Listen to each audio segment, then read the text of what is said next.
प्रिय विद्यार्थियों, नवांकुर डिजी लेसन्स में मैं सुनील भावसार आपका हार्दिक स्वागत करता हूं। विद्यार्थियों, आज हम हिंदी विशिष्ट कक्षा 10 के पाठ 7 सामाजिक समरसता के अंतर्गत श्री कबीर दास जी द्वारा रचित कबीर की साखियाँ पाठ का अध्ययन करेंगे। कबीर दास जी का जन्म बनारस में संवत 1455 में माना जाता है। नीरू और नीमा नामक जोलाहा दंपत्ति ने इन्हें बनारस के लहरतारा तालाब के किनारे पाया था। कबीर दास ने स्वामी रामानंद को अपना गुरु बनाया। प्रारंभ में रामानंद ने कबीर को अपना शिष्य बनाने से इनकार कर दिया था। कहा जाता है कि गंगा नदी की सीढ़ियों पर लेट जाने से रामानंद का पैर कबीर पर पड़ गया। रामानंद ने कबीर से कहा, राम राम कहो बेटा, चोट तो नहीं लगी। इस प्रकार रामानंद ने कबीर को अपना शिष्य बना लिया। कबीर दास ने समाज सुधार का सराहनीय कार्य किया है। कहा जाता है कि काशी में मरने से स्वर्ग और मगहर में मरने पर नरक मिलता है। अंधविश्वासों के विरोधी कबीर मृत्यु के समय मगहर चले गए। उन्होंने 120 वर्ष की आयु में संवत 1575 में मगहर में अपने प्राण त्याग दिए। भक्ति कालीन निर्गुण धारा की ज्ञान आश्रय शाखा के प्रतिनिधि कवि कबीर दास जी माने जाते हैं। इनकी प्रमाणिक कीर्ति बीजक है। बीजक में इन्होंने साखी, शबद और रमैनी छंद आधारित 3 भागों की रचना की है। कबीर दास जी को समाज सुधारक के रूप में मान्यता प्राप्त है। उनकी कविता में समाज की चिंता का स्वर प्रमुख है। समाज में व्याप्त विषमता, अंधविश्वास और उसकी प्रवृत्तियों पर उन्होंने व्यंग का प्रहार किया है। वे ईश्वर की प्राप्ति के लिए ज्ञान को ही साधन मानते हैं और योग साधना के गूढ़ रहस्यों को भी अपनी कविता में प्रस्तुत करते हैं। नाम, महिमा, गुरु का महत्व, सदाचार विषयों पर केंद्रित रचनाएं कबीर के काव्य को संत काव्य की व्यापक पृष्ठभूमि प्रदान करती हैं। उनकी भाषा को खिचड़ी भाषा कहा गया है क्योंकि कबीर अपने देशाटन के कारण जगह जगह की बोली और वाणी से परिचित होते रहे। कबीर दास जी की साखियाँ अर्थात साक्षी तथ्यों से परिपूर्ण हैं। ये दोहा छंद में लिखी गई हैं। उन्हीं में से आज हम पाठ में आई 10 साखियों का अध्ययन करेंगे। पाठ का सारांश। कबीर दास जी ने अपनी साखियों में जीवन से संबंधित अनेक उपयोगी सीखें दी हैं। मानव को भगवान से उतनी ही याचना करना चाहिए जितनी की आवश्यकता हो। दुर्बल को कभी सताना नहीं चाहिए, अन्यथा उसके मुख से निकली निश्वास किसी के भी सर्वनाश का कारण बन सकती है। साधु से उसकी जाति नहीं पूछना चाहिए, अपितु उससे ज्ञान की बातें पूछना चाहिए। भक्ति के मार्ग में काम, क्रोध, लोभ बाधक हैं, अतः इनका त्याग कर देना चाहिए। उच्च कुल में जन्म लेने से मानव का आचरण पवित्र होना भी आवश्यक है, तभी मानव महान या उच्च कहलाने योग्य है। फलदायी वृक्ष का आश्रय लेना अच्छा होता है। गुणी मानव की परख गुणी व्यक्ति ही कर सकता है, जिस प्रकार हीरे की परख जौहरी ही कर सकता है। अवगुण तो हमारे मन मानस में पल्लवित हैं, भगवान तो गुणों की खान हैं। कबीर की साखियों में उच्च आदर्शों से संबंधित उत्कृष्ट काव्य की सृष्टि है। साखी क्रमांक 1। साईं इतना दीजिए जामे कुटुम्ब समाए, मैं भी भूखा ना रहूं, साधु न भूखा जाए। संदर्भ। प्रस्तुत दोहा हमारी पाठ्य पुस्तक हिंदी नवनीत के सामाजिक समरसता के अंतर्गत कबीर की साखियाँ पाठ से अवतरित है। इसके रचयिता श्री कबीर दास हैं। प्रसंग। प्रस्तुत दोहे में कबीर दास ने ईश्वर से अपने गुजारे लायक धन की याचना की है। व्याख्या। साईं इतना दीजिए, साईं माने हे भगवान, इतना माने इतना, दीजिए माने देना, जामे माने जिसमें, कुटुंब माने परिवार, समाए यानी गुजारा हो सके, मैं भी भूखा ना रहूं, साधु न भूखा जाए। यानी कबीर दास जी कहते हैं कि हे भगवान, मुझे इतना धन देना कि जिससे मेरे परिवार का पालन पोषण हो सके, मैं भी भूखा ना रहूं अर्थात मेरा पेट भी भर जाए, और साधु यानी अतिथि, यदि मेरे द्वारे पर कोई अतिथि व्यक्ति आ जाए तो वह भी भूखा ना लौटे। इससे अधिक धन की याचना कबीरदास ने ईश्वर से नहीं की है। विशेष सरल सहज भाषा, अनुप्रास अलंकार, दोहा, छंद और कबीर की संतोषी वृत्ति इसमें झलकती है। दोहा क्रमांक 2। दुर्बल को न सताइए, जाकी मोटी हाय, मरी चाम की श्वास से लो भस्म हो जाए। संदर्भ पूर्व की तरह। प्रसंग। कबीर दास जी कहते हैं कि निर्बल व्यक्ति को कभी परेशान नहीं करना चाहिए, अन्यथा वह हमको बद्दुआएं दे सकता है। यानी उसके दिल को दुखाने से, उसके हृदय से दुख भरी निकली दुख भरी आय किसी का भी सर्वनाश कर सकती है। दुर्बल माने निर्बल व्यक्ति को ना सताइए, माने सताना नहीं चाहिए।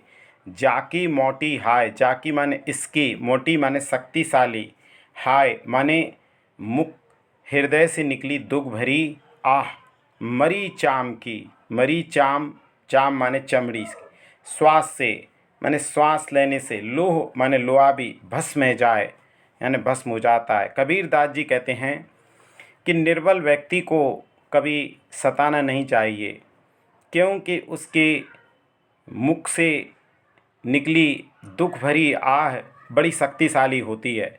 वह किसी का भी सर्वनाश या अमंगल उसी प्रकार कर सकती है जिस तरह मरी चाम यानी मरे जानवर की चमड़ी से बनी मशक में फूंक देने से लोहा भी गलकर भस्म हो जाता है।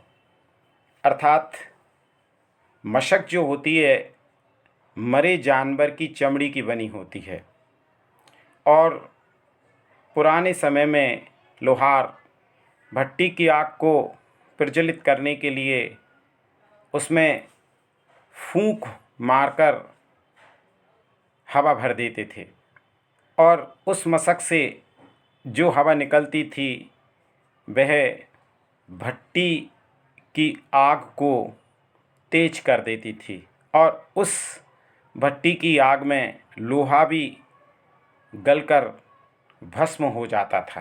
तो कबीर दास जी कहते हैं कि दुर्बल व्यक्ति को कभी सताना नहीं चाहिए, अन्यथा उसके हृदय से दुख भरी आह निकलती है जो किसी का भी अमंगल कर सकती है। जिस प्रकार मरी चाम यानी मरी चाम की बनी मशक में फूंक देने से भट्टी की जब आग प्रचलित होती है तो उस अग्नि में लोहा भी भस्म हो जाता है।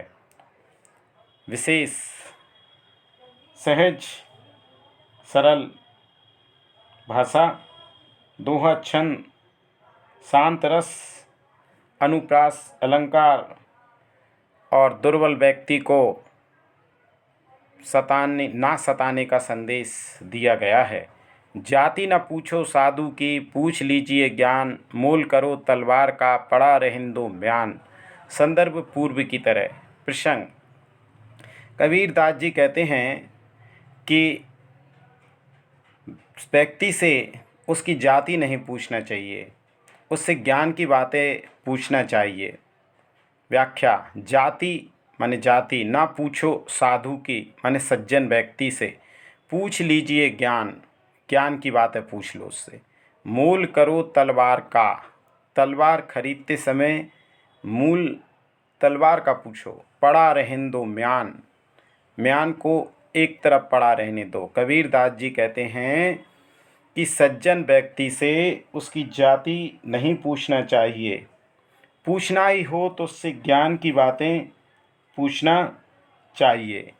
जिस प्रकार तलवार खरीदते समय तलवार का कीमत तलवार की लगाई जाती है, म्यान की नहीं लगाई जाती। म्यान तो एक तरफ पड़ा रहने देना उचित होता है। वैसे ही साधु से जाति आदि की बात ना पूछकर शांत रहना ही उचित होता है। सरल सुबोध भाषा, शांत रस, दृष्टांत और अनुप्रास अलंकार। जाति हमारी आत्मा, प्राण हमारा नाम, अलख हमारा इष्ट है, गगन हमारा ग्राम। यहाँ पर कबीर ने अपने व्यापक दृष्टिकोण को उजागर किया है। व्याख्या। कबीरदास जी कहते हैं जाति हमारी आत्मा, हमारी जाति ही हमारी आत्मा है, हमारी पहचान किसी विशेष जाति से नहीं है। प्राण हमारा नाम, और प्राण ही हमारा नाम है। अलख हमारा इष्ट है, अलख माने निर्गुण निराकार, अलख निरंजन के हम भक्त हैं, वे ही हमारे इष्ट देव हैं, आराध्य देव हैं। गगन हमारा ग्राम, गगन माने आकाश, हमारा ग्राम यानी हमारे गांव का नाम है। यानी कबीरदास जी जात पाती ऊंच नीच आदि को नहीं मानते थे, इसलिए वे कहते हैं कि हमारी जाति ही हमारी आत्मा है और प्राण हमारा नाम है, अलख निरंजन हमारे इष्टदेव भगवान हैं और संपूर्ण आकाश ही हमारा गांव है।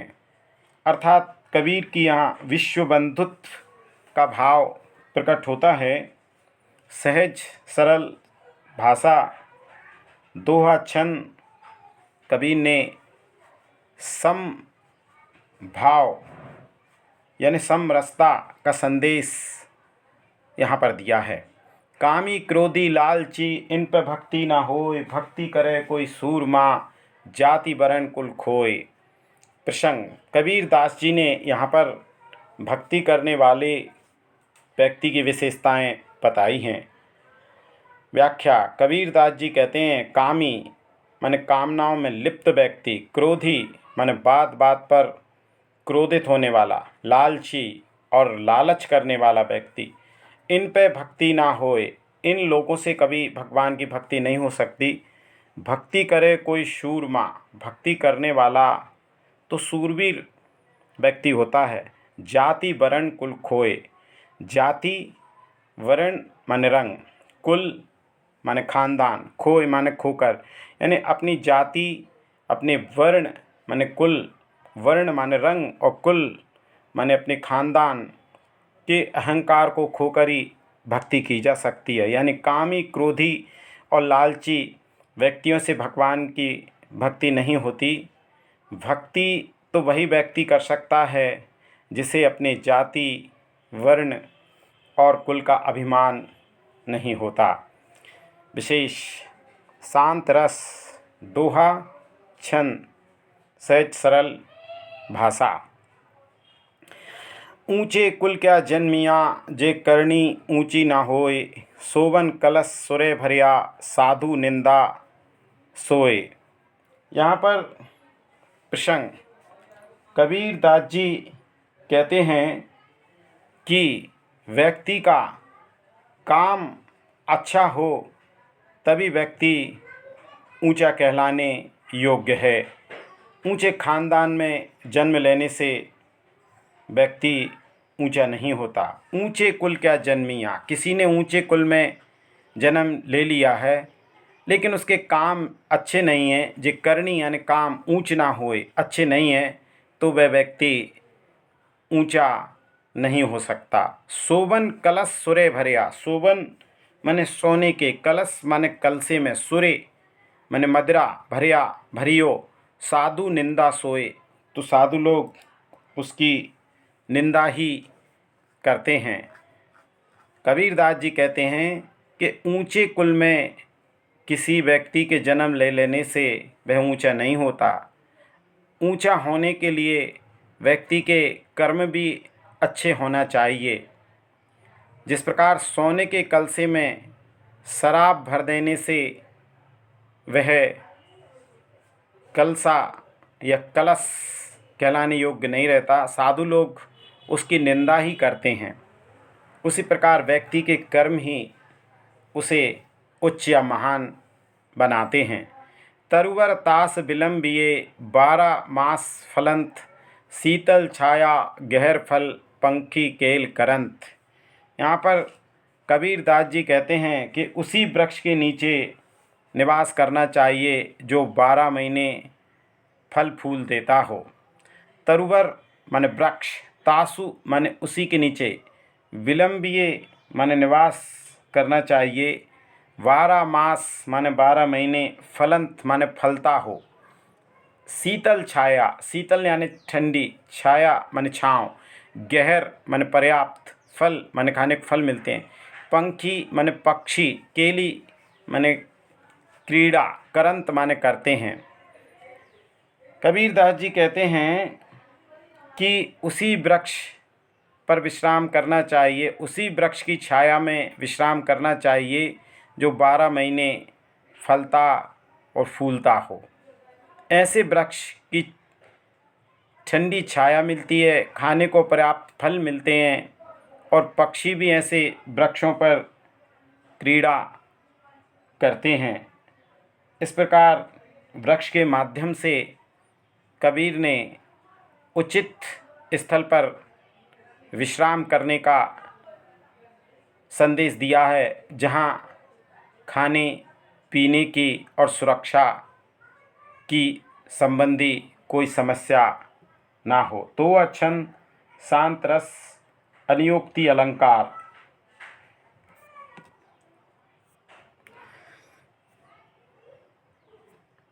जब गुण कु गाहक मिले तब गुण लाख बिकाए, जब गुण कु गाहक नहीं कौड़ी बदले जाए। प्रसंग कबीरदास जी कहते हैं कि गुणों का महत्व गुणवान व्यक्ति ही समझता है। जब गुण को गाहक मिले, गुण को माने गुणों को, गाहक माने जानने वाला मिल जाता है, तब गुण लाख बिकाए, तब गुणों की कीमत लाख रुपए के बराबर हो जाती है। जब गुण को गाहक नहीं, जब गुणों का जानकार नहीं मिलता, कौड़ी बदले जाए, गुणों की कीमत कौड़ी के समान होती है। तो कबीरदास जी कहते हैं कि गुणों का जानकार ही गुणवान की कीमत समझता है। जब गुणों का जानकार मिल जाए तो गुणों की कीमत लाख रुपए के बराबर हो जाती है, और जब तक गुणों का जानकार नहीं होता तब तक गुणवान की कीमत भी कौड़ी के समान होती है। अर्थात जोरी ही हीरे की परख कर सकता है। विशेष दोहा छंद, व्यवहारिक सहज सरल भाषा और हीरे की परख जोहरी कोई होती है। शांत रस सरपई दूध पिलाए, ये दूध विष है जाए, ऐसा कोई ना मिले जो सरपई विष खाए। यहाँ पर कबीरदास जी कहते हैं कि सांप को दूध पिलाने से विष बढ़ जाता है, लेकिन ऐसा कोई नहीं मिला जो सांप के विष को ही समाप्त कर दे। व्याख्या सरपई माने सांप को दूध पिलाइए, दूध पिला देते हैं। दूध विष हो जाए तो दूध भी विष हो जाता है। ऐसा कोई ना मिले, ऐसा कोई अब तक नहीं मिला जो सर पे विष खाए, जो सांप के विष को समाप्त कर देता हो, खा जाता हो। कबीरदास जी कहते हैं कि सांप को दूध पिलाने से दूध का भी विष बन जाता है।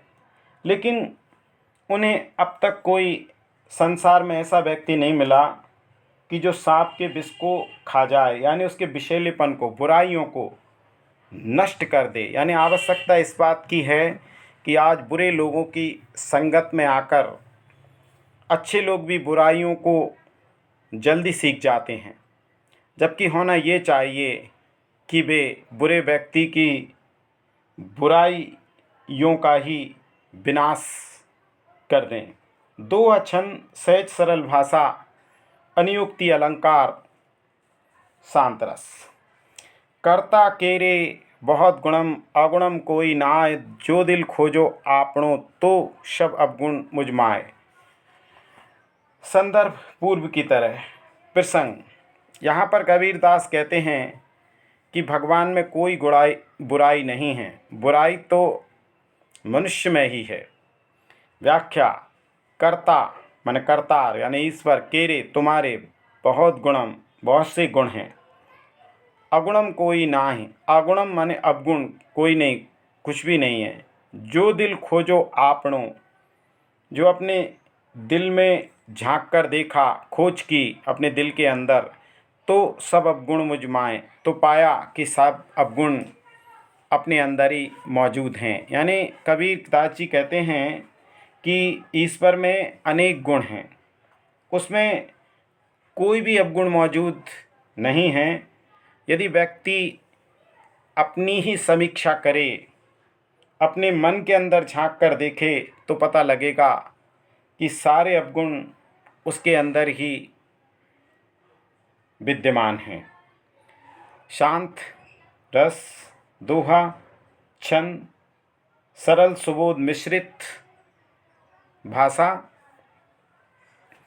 आज के डिजी लेसन में मैं सुनील भावसार, उच्च श्रेणी शिक्षक, आपसे विदा लेता हूँ।